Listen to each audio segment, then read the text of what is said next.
Je regardais.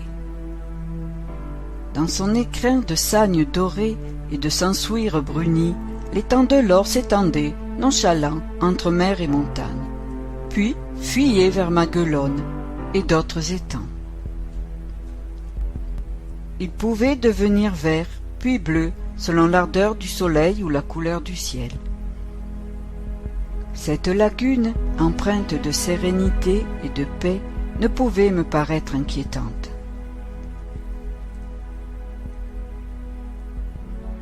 À l'anguille entre terre et mer, l'étang abritait la vie. Anguilles, soles, dorades, loups assuraient la fortune des pêcheurs.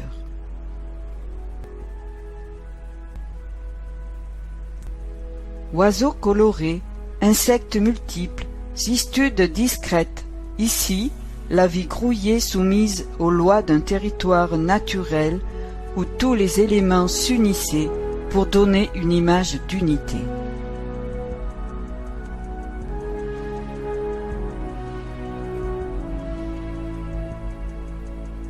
Le soleil, l'eau, la terre, l'air coopéraient pour créer une représentation magistrale, une ode à la nature, aux mêlées d'herbes, terres humides, vents tourbillonnants, le tout dominé par le ciel.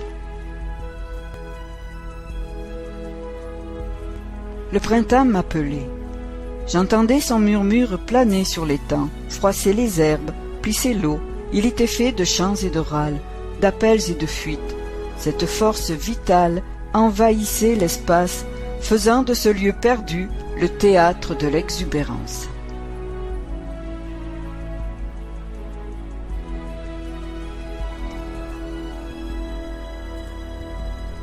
Les roseaux frissonnaient de passages furtifs. J'entendais les grouillements d'êtres invisibles. L'air caressait mes joues de son aile douce et tiède. L'énergie du printemps réveillait le silence de cette masse endormie. Dans ce bout du monde, dans cette oasis préservée du bétonnage, de l'agitation et du bruit, la vie mettait en scène toute sa créativité. Les salicornes formaient de vastes taches d'écarlate et de pourpre. La couleur, nécessaire à la séduction, se manifestait dans les plumages, les pelages, les feuillages comme le cadeau de la nature mère à la beauté du monde. À l'abri d'un îlot d'herbe, une aigrette se nourrissait, perchée sur ses hautes pattes, le cou tendu, le bec acéré, prêt à happer un crabe malchanceux.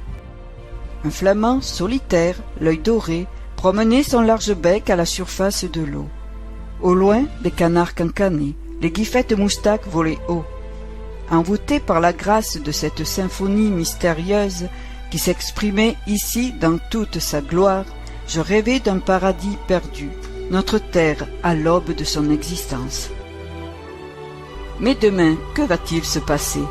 La lutte titanesque de la mer et de la terre a commencé, et qui peut dire ce qui va advenir? À l'échelle du temps géologique, l'avenir serait un nouvel étang, au rivage redessiné, mais le Rhône muselé et le changement climatique en décideront peut-être autrement. L'homme, dans sa course folle vers le modernisme, vers le toujours plus, saura-t-il préserver ce trésor?